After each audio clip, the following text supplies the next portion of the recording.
యిర్మీయా గ్రంథము 24వ అధ్యాయము. బబులోను రాజైన నెబుకద్రెజరు యూదా రాజైన యెహోయాకీము కుమారుడగు యెకొన్యాను యూదా ప్రధానులను శిల్పకారులను కంసాలులను యెరూషలేము నుండి చెరపట్టుకుని బబులోనునకు తీసుకొని పోయిన తరువాత యెహోవా నాకు చూపగా యెహోవా మందిరము ఎదుట ఉంచబడిన 2 గంపల అంజూరపు పండ్లు నాకు కనబడెను.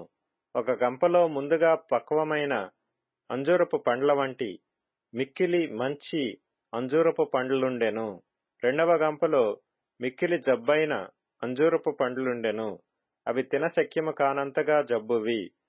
యెహోవా, యిర్మీయా, నీకేమి కనబడుచున్నదని నన్నడుగగా, నేను అంజూరపు పండ్లు కనబడుచున్నవి, మంచివి మిక్కిలి మంచివిగాను, జబ్బువి మిక్కిలి జబ్బువుగాను, తినశక్యము కానంత జబ్బువిగాను కనబడుచున్నవంటిని.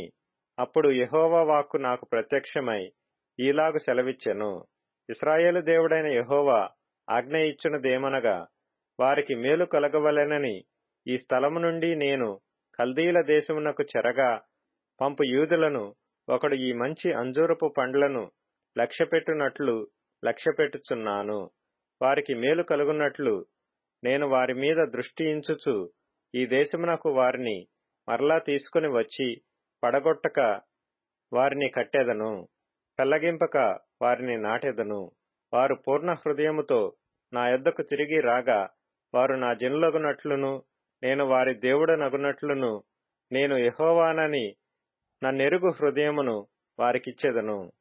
మరియు యూదారాజైన సిద్కియాను అతని ప్రధానులను దేశములో శేషించిన వారిని ఐగుప్తు దేశమున నివసించు వారిని మిక్కిలి జబ్బువైనందున తినశక్యము కాని ఆ జబ్బు అంజూరపు పండ్ల వలె ఉండజేసేదనని యెహోవా సెలవిచ్చుచున్నాడు.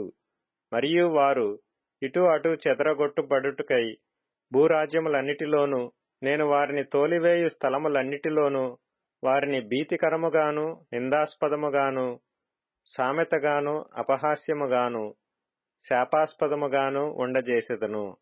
నేను వారికిని వారి పితరులకును ఇచ్చిన దేశములో ఉండకుండా వారు పాడైపోవు వరకు నేను ఖడ్గమును క్షామమును తెగులును వారిలోకి పంపెదను.